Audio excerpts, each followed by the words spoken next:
Do you measure your food, track your steps, and hit the gym nearly every day but still feel like you're not making any progress? After losing and regaining the same 20 to 50 pounds for decades while doing everything that I thought should work, I have finally figured out what actually does work for sustainable fat loss after 40. Instead of falling victim to all of the noise surrounding weight loss, I put together a tracking system that's been my fat loss BFF for 3 years and counting. So in this video, I'll walk you through the exact 6-step weekly routine I use with clients, which is the same system that helped me lose 50 pounds and finally keep it off. By the end of this video, you will have a bulletproof system for staying on track with consistent fat loss, even when life gets crazy. The first thing you need to do every week is calculate your true reference point. And here's why this matters more after 40 than any other age. The scale obsession trap is very real. This is where you put in the effort to lose weight, only to step on the scale and watch it go up 2 pounds even after you had a good day. Then you immediately think that you're failing and you're just doomed because nothing you do works. But here's what's really happening. Your weight can fluctuate 2 to 5 pounds in a single day due to digestion, water retention, and hormones, especially during perimenopause. So instead of letting one random weigh-in sabotage your entire plan, you need to focus on your weekly weight average. And please understand, making this your focus takes patience, but so does fat loss in general. So patience is something that you need to establish from the beginning. Let me show you how I calculate my weekly weight average, as well as how I analyze it from week to week. Look at my week 2 data here. My daily weights range from 157 to 159, but my weekly weight average was 158.51 pounds. In week 3, my daily weight still fluctuated, but my weekly average dropped to 158.3 pounds. And I get that's only a 0.21 pound difference. But slow progress is still progress, and even small losses add up to big results, especially since there were plenty of other weeks where I lost 1.44 pounds, 1.2 pounds, and 1.19 pounds. The truth is, weight loss isn't linear, which means you'll have some weeks where you lose more, some where you lose less, and you'll even have weeks where your weekly average is up. And all of that is completely normal. What actually matters is your trend over time. So start by looking at your weekly average and then compare it to last week's average to figure out whether it went up or down. Then assess if anything needs to change to help your monthly average continue to trend downward. Calculate your weekly average every Sunday morning. That number becomes your new reference point, which is the number you'll compare against next week. If you want fat loss to work for you, you have to quit giving into the daily scale drama and just trust the weekly data instead. But here's what's really important to understand. Your weight is just one small piece of the puzzle, because the real magic happens when you look at what's driving that change. And this is where most women over 40 get it completely wrong. You either eat too little and crash your metabolism, or you think you're in a deficit when you're actually not. Let me show you how to figure out your sweet spot using real data. In week 2, I maintained a total deficit of 2,383 calories with an average daily intake of 2,052 calories. Week 3, I had a 2,952 calorie deficit, averaging 1,971 calories each day. Here's the critical insight. A 3,500 calorie deficit theoretically equals 1 pound of fat loss. Week 3 should have been 0.84 pounds, but my actual loss was only 0.21 pounds. Does this mean that I failed? No, it doesn't. This tells me that my metabolism is adapting, which is completely normal. And just because I have all of these numbers typed nicely into my spreadsheet, that doesn't mean that they're exact. Whenever I eat out, I have to estimate calories, and most of the time I'm probably off by at least a few hundred. Since I'm human, sometimes I pop in a few chips while making my kids lunch, and I'm not always 100% with tracking every bite I eat. But even if I was perfect, while these numbers will help move me in the right direction, they will never be exact. Like this week, I should have lost between 0.54 and 1.2 pounds, but I ended up losing 1.44 pounds instead, which proves there will be good weeks and there will be less than ideal weeks. But it's staying consistent no matter what happens that will bring long-term results. For women over 40, I recommend a deficit of 300 to 500 calories daily, which is aggressive enough for progress, but gentle enough to preserve muscle and energy. And where you fall into that 3 to 500 calorie deficit all depends on how you feel. Do whatever you can stick with long term. Some days that might mean you crush it with a 500 calorie deficit, while others you may need to stick to only a 300 calorie deficit or even take the day off and practice eating at maintenance. The key is this: your daily deficit isn't just about calories in versus calories out. After 40, it's about creating a deficit that your hormones can handle.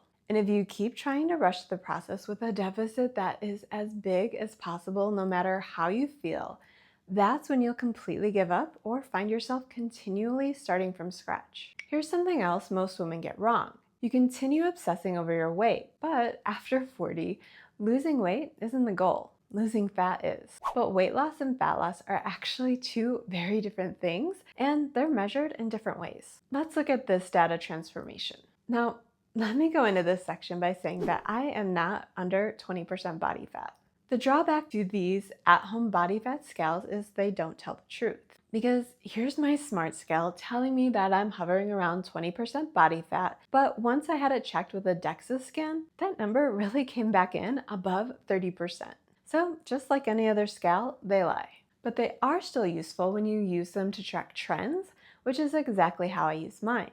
So in week 2, I had a 19.82% body fat average, while week 3's average came in at 19.10%, which is a 0.72% drop in body fat while only losing 0.21 pounds on the scale. This means I lost fat and either maintained or hopefully gained muscle, which is exactly what we want.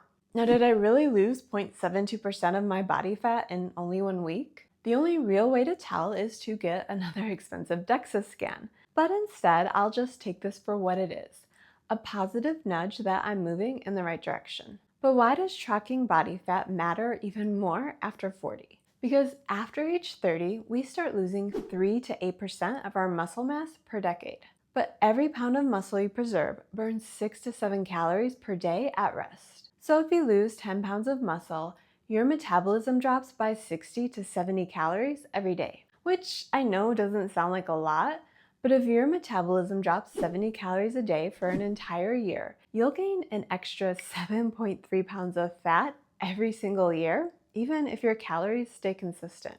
To make things worse, whenever you follow these quick fix diets that do not prioritize building muscle, at least 40% of what you lose is lean mass. So if you lose 50 pounds this year on a low-calorie diet that is filled with all of the cardio, at least 20 of the 50 pounds you lost is muscle, which means you'll easily regain 15 pounds of fat back really fast just from your metabolism drop alone, which is why it is so vital to prioritize strength training after 40. So instead of crying over your scale that's hardly moving, track your body fat percentage weekly using a consistent method, which means using the same scale at the same time under the same conditions. And look for trends over 2 to 3 weeks, not the daily fluctuations. But body composition is only one more piece in the fat loss puzzle, since the real indicator of whether or not your plan is sustainable shows up in how you feel. Because if your plan doesn't leave you feeling vibrant or healthy,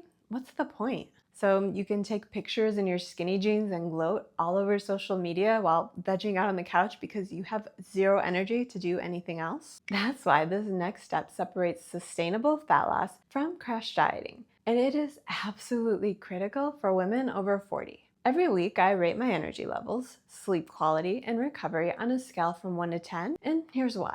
Your body will tell you if your deficit is too aggressive long before the scale does. Here's some warning signs that you can track each week. If you have consistently low energy that's below a 6 out of a 10 for more than a week, sleep disruptions or you're waking up tired, increased cravings, especially for carbs, if you're feeling cold more often, you have mood changes or increased irritability, or your workout performance is declining, if you're experiencing 3 or more of these consistently, your deficit is too aggressive no matter how slowly you think you're losing.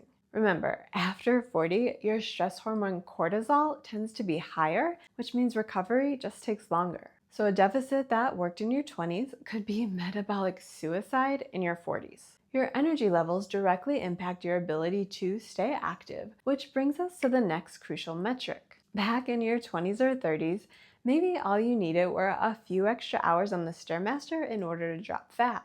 But once you hit 40, activity isn't just about burning more calories. Now it's about maintaining your metabolic rate and preserving muscle. But here's the trick to making strategic activity work for you. Consistency beats intensity every time. Look at my recent step data. During week 2, I averaged 15,859 steps, while week 3 dropped to 14,850. Even though that 1,000-step difference seems small, it represents 40 to 50 fewer calories burned each day, which is 280 to 350 each week. Now, before we get further into this point, let's talk about the elephant in the room. Most women do not have time to fit in close to 16,000 steps a day, nor is that a requirement of weight loss. But while dropping 50 pounds over the past few years, the baseline daily steps I established is around 11,000 per day, which means if I want to increase activity in order to help my fat loss goals, then I have to do more than just my baseline. So if your current baseline is only 2 or 3,000 steps a day, raising your step count to 6 or even 8,000 steps can help you with your fat loss goals. For women over 40, I recommend working up to the following: 8 to 12,000 steps per day, always aiming for consistency over being perfect. 2 to 3 full body strength training sessions each week, which is a non-negotiable for maintaining muscle. And if a full body workout is too intimidating, you can even break that up and spread it out to 15 minutes a day. And once you have that established, you can even add in 2 to 4 moderate cardio sessions every week, as long as they're not impeding your recovery. As with everything else, track your weekly averages, not being perfect every day. If your steps drop significantly for 2 weeks in a row, then you have to ask, are you too tired? Is it because you're too busy? Or is your deficit too aggressive? The key is to use activity in order to support your deficit, not to create your deficit.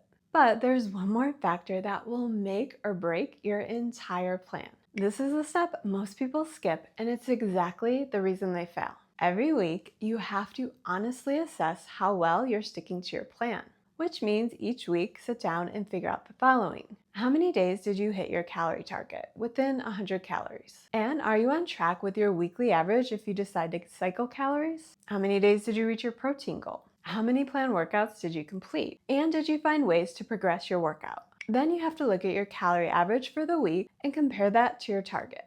Did you even get close? Or are you still eating out too much on the weekends, which is pushing your weekly average up? And notice how your weekly average affects your weekly weight trend. While this will never translate exactly, you will start to notice patterns over time. So for now, just patiently observe until you start to figure out your patterns. Next, look at your protein goal. Are you making any progress towards eating your goal weight in grams of protein every day? Even if your ultimate goal is 150 grams per day like mine is. But right now you're still figuring it out, so maybe you're only getting up to 120 grams per day. Are you consistent with that 120 grams? And do you have a plan for next week to add another 5 or 10 grams each day until you eventually do make it to 150? And that just starts feeling natural. Finally, look at your steps. Are you close to the baseline that you'd like to establish? If not, are you at least consistent with your current daily average? And do you have a plan to slowly work up to your desired baseline every week? Like finding ways to add an extra 1,000 steps each day and continuing that week after week until you hit your goal? Because here's the truth.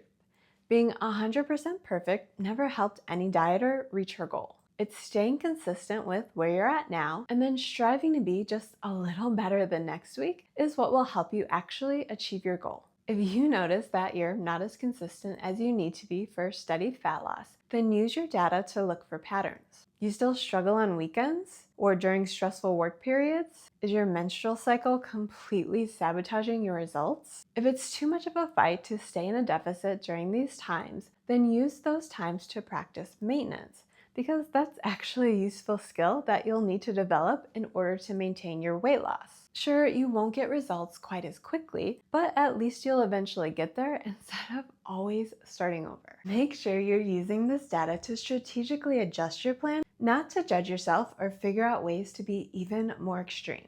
That's everything I track on a weekly, monthly, and now yearly basis to stay on track with fat loss and to make sure I don't slowly regain the weight because I stopped paying attention. I know it seems like a lot, so why not just go on Ozempic and be done with it? But a lot of Ozempic users will tell you that that's not a long-term solution. But finally understanding how your own body works is. Once you get this system down, it literally takes 5 minutes a day, and you'll have everything you need to know for a consistent fat loss plan all in one place. After watching this video, you should have everything you need to put together your own goal tracker. But if it's too overwhelming or you're not great with technology, I'll add my goal tracker link to the pinned comments. I can set up an automated yearly tracker based on your data where all you have to do is plug in your numbers and then analyze your results once each week. I also include personalized macros so you know you're starting with a solid foundation. And if you want to see how I put this plan into action to stay lean year-round, watch this video next. I break down a full week of the routine that helped me lose 50 pounds after 40 and finally keep it off.